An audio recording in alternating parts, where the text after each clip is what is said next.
says, "Hi, Jake. Why is it that XRP needs all these catalysts to make 3 digits when Bitcoin, ETH, Sol, and others didn't?" So Bitcoin has a much more limited supply than XRP, and has and always will, because it's only 21 billion or 21 million that'll ever be available. So that's why Bitcoin, again, supply and demand dynamics. Sol both have smart contract capability, whereas XRP doesn't. We might end up getting hooks migrated to the mainnet where it has lightweight smart contracts like XLM. XLM, you also haven't seen a huge price rise in that, even though they've implemented Soroban smart contracts. There's been a bunch of other things that have tied up those tokens that limit the supply. And now we have that same dynamic playing out for XRP with the spot ETFs that have launched. You've got, collateral or capital that's being held for the commodities trading. You got other derivatives that are being launched on XRP.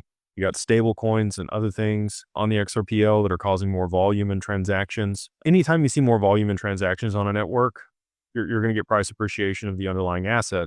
And so, Solana and Ethereum, because of the smart contract capability they had on those networks, NFTs were huge on those networks. We really didn't get a whole lot of volume for NFTs on the XRPL and adoption here. And then you've also seen a bunch of other smart contracts developed in Python and Solidity and on Solana that have real world, some real world application. The lending protocols also have, tied up a bunch of the supply. We have XLS 66, which will be borrow lend native on the XRPL, which I think will also, cause XRP to be locked up and less be available, and less supply and more demand means higher price.